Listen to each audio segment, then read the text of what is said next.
इस वीडियो में हम लोग 12th क्लास का जैव प्रौद्योगिकी सिद्धांत एवं प्रक्रम से संबंधित ऑब्जेक्टिव क्वेश्चंस करेंगे जो कि बिहार बोर्ड के लिए इम्पोर्टेंट होगा और साथ में नीट एग्ज़ाम के लिए भी। तो चलिए शुरू करते हैं।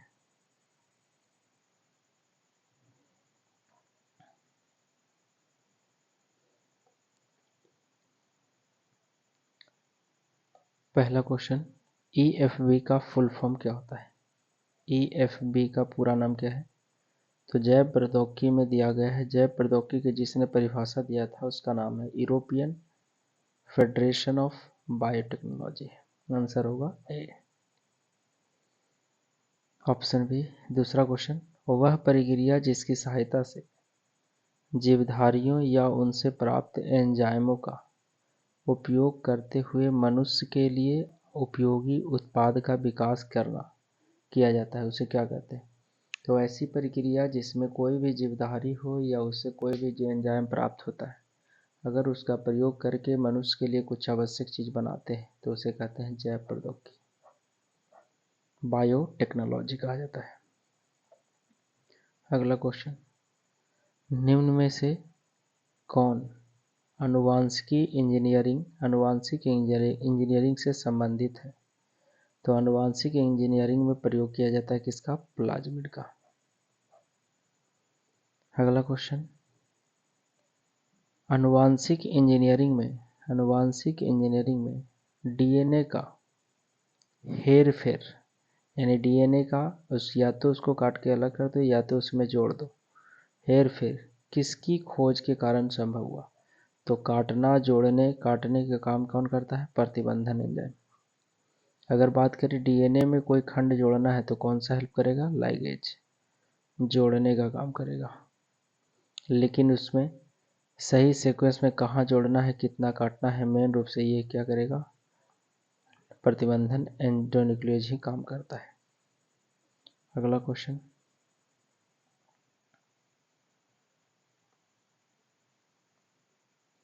वेक्टर में जुड़े डीएनए की प्रतिलिपि संख्या।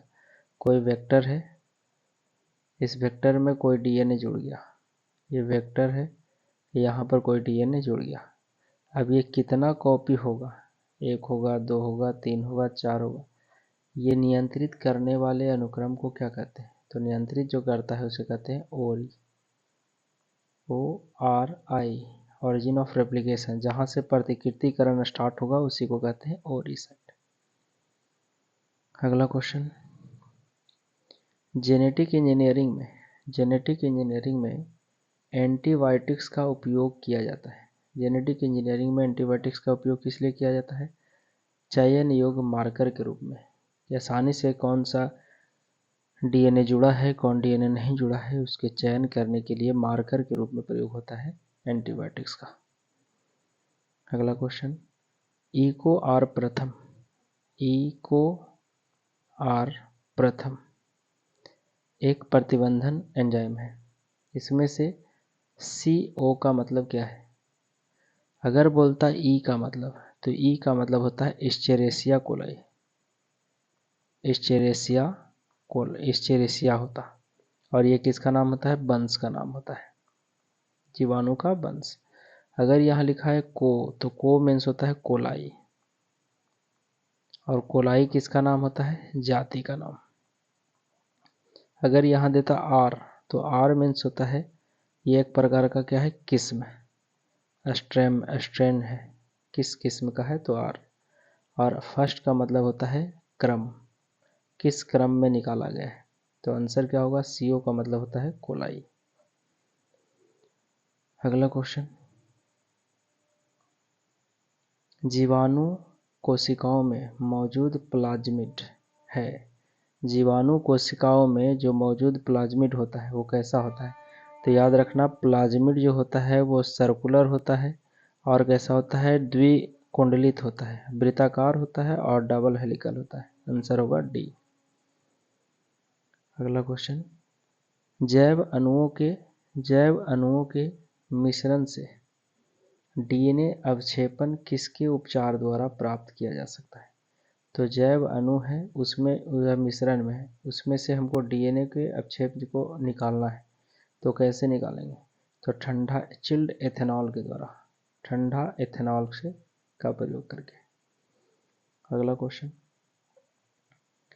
निम्नलिखित में से किसका उपयोग जीन क्लोनिंग में किया जाता है? जीन क्लोनिंग मतलब क्या होता है? वह प्रक्रिया जिसके द्वारा एक जीन के टुकड़े को बहुत सारे जीन का कॉपी बनाया जाता है, उसी को कहते हैं जीन क्लोनिंग। और जीन क्लोनिंग में किसका प्रयोग करते हैं? प्लाज्मिड का।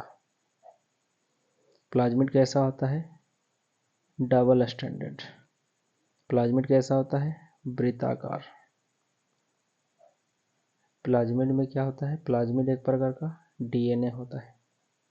तो ये सब याद रखना है। अगला क्वेश्चन, एंटीबायोटिक प्रतिरोधी जीन, एंटीबायोटिक प्रतिरोधी जीन को प्लाज्मिड वेक्टर के साथ जोड़ना संभव हुआ। तो इससे पहले क्वेश्चन में पढ़े थे कि किसी भी डीएनए के खंड को जोड़ना है तो जोड़ने के लिए कौन चाहिए? Ligase, DNA ligase.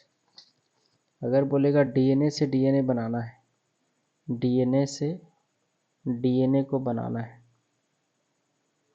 पूरा काम करना है, बनाना है, तो बनाने का काम करता है डीएनए पॉलीमरेज। अगर उसको बीच से काटना है तो काटने के लिए कौन करता है? एंडोन्यूक्लियोटाइड। और अगर एंड से एक छोर से डीएनए को काटना है तो वह है एक्सोन्यूक्लियोटाइड। अगला क्वेश्चन, कवक को किस एंजाइम से संशोधित किया जाता है? कवक को किस एंजाइम से संशोधित किया जाता है? तो आंसर होगा काइटिनेज। आखिर काइटिनेज से क्यों इसको संशोधित किया जाता है? क्योंकि कवक का जो है कोशिका भित्ति ये बना होता है किसका? काइटिन का। और काइटिन को तोड़ने के लिए काइटिनेज एंजाइम की जरूरत पड़ती है। काइटिनेज एंजाइम की जरूरत पड़ती है, तो ये ध्यान रखना है। अगला,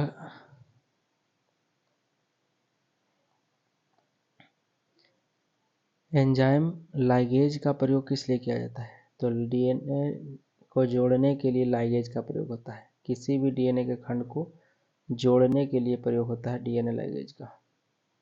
अगला क्वेश्चन, डीएनए पॉलीमरेज किससे प्राप्त होता है? तो डीएनए पॉलीमरेज जो है प्राप्त होता है थर्मस एक्विटिकस जीवाणु से। थर्मस एक्विटिकस जीवाणु से प्राप्त होता है। याद रखना है, ये अत्यधिक उच्च तापमान वाले क्षेत्रों में पाया जाता है। थर्मस एक्विटिकस से मिलता है डीएनए पॉलीमरेज, जिसका नाम है टैक पॉलीमरेज।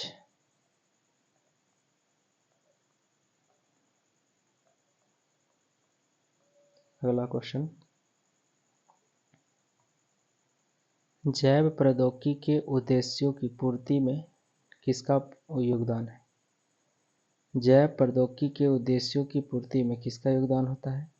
तो आनुवांशिक अभियांत्रिकी के साथ साथ आणविक जीव विज्ञान और सूक्ष्मजीव विज्ञान दोनों का होता है। आंसर होगा लवतेज। अगला क्वेश्चन, आनुवांशिकी अभियांत्रिकी, आनुवांशिकी यांत्रिकी को क्या कहते हैं? तो आनुवांशिकी अभियांत्रिकी में करते क्या है? डीएनए को जोड़ते हैं या तो डीएनए को हटाते हैं, तो कहलाता है पुनर्योग डीएनए तकनीक। आरडीएनए इसको शॉर्ट में बोलते हैं, रिकॉम्बिनेंट डीएनए। अगला क्वेश्चन, एगरोज का प्रयोग किया जाता है। एगरोज का प्रयोग किया जाता है किसके लिए? तो जेल इलेक्ट्रोफोरेसिस में, जेल इलेक्ट्रोफोरेसिस तकनीक में। एगरोज जेल क्या होता है?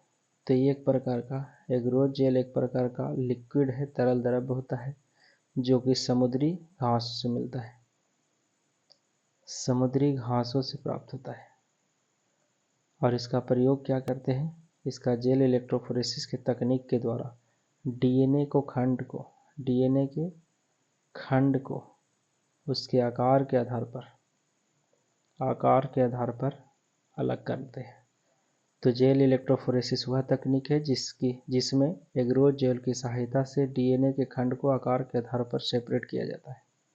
तो ये होता है इलेक्ट्रोफोरेसिस।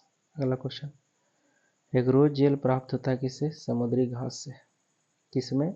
इलेक्ट्रोफोरेसिस तकनीक में प्रयोग होता है।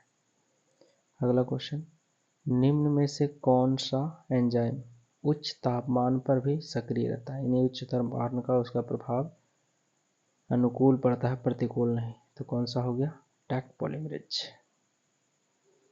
किससे मिलता है? थर्मस एक्विटिकस जीवाणु से, थर्मस एक्विटिकस। अगला क्वेश्चन, बाम H1 प्रतिबंधन एंजाइम प्राप्त किससे होता है? तो बाम H1 में लिखा हुआ है बाम। बी से होता है बैसिलस, एम से एमाइलोलोक्यूफेसियंस, यानी बैसिलस एमाइलोलोक्यूफेसियंस जीवाणु से प्राप्त होता है बाम H1 प्रतिबंधन एंजाइम। अगला क्वेश्चन, इको आर प्रथम किससे प्राप्त होता है? तो ई से इकोलाई, ई इस्चेरेसिया, सी से कोलाई, तो इकोलाई आंसर होगा। अगला क्वेश्चन, जेल इलेक्ट्रोफोरेसिस में डीएनए को देखने के लिए किसका प्रयोग करते हैं? तो डीएनए को देखने के लिए जेल इलेक्ट्रोफोरेसिस में डीएनए के खंड के ऊपर इथिडियम ब्रोमाइड का कलर डाला जाता है, इथिडियम ब्रोमाइड का, जिसको अल्ट्रावायलेट रे में देखते हैं, जिसको अल्ट्रावायलेट रे में देखने पर ये ऑरेंज कलर का दिखता है, ऑरेंज कलर का दिखता है। तो जेल इलेक्ट्रोफोरेसिस में डीएनए को देखने के लिए इथिडियम ब्रोमाइड को कलर किया जाता है और फिर इसे अल्ट्रावायलेट रे में देखते हैं तो कैसा दिखता है? Orange colour.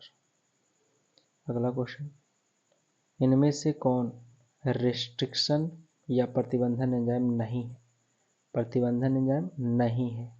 तो बाम H1 प्रतिबंधन एंजाइम है, इको और प्रथम है, हिंड टू है, लेकिन पेक्टिनेज नहीं है। पेक्टिनेज एक प्रकार का एंजाइम है जो क्या करता है? पेक्टिन को तोड़ने का काम करता है। अगला क्वेश्चन, डीएनए क्लोनिंग मतलब डीएनए का कॉपी करने के लिए वेक्टर के रूप में निम्न में से किस कारक का प्रयोग नहीं करते हैं? किस कारक का प्रयोग नहीं करते हैं? तो प्लाज्मिड में डीएनए कॉपी होता है, कॉस्मिड में भी कॉपी होता है, विषाणु में भी कॉपी होता है, लेकिन घरेलू मक्खी में नहीं होता है। तो आंसर होगा घरेलू मक्खी। अगला क्वेश्चन, पुनर्योग डीएनए यानी आरडीएनए तकनीक की खोज किसने किया? तो आरडीएनए तकनीक की खोज सर्वप्रथम स्टेनले कोहेन और हर्बर्ट बोयर ने किया था। तो ये था जैव प्रौद्योगिकी से संबंधित 25 क्वेश्चन थे। ये 12th बिहार बोर्ड के लिए, ये सीबीएसई के लिए बहुत ज़्यादा इंपॉर्टेंट है, साथ में नीट के लिए। अगर वीडियो अच्छा लगता है तो प्लीज़ सब्सक्राइब जरूर करें इस चैनल को, उन्नति बायोलॉजी क्लासेज को।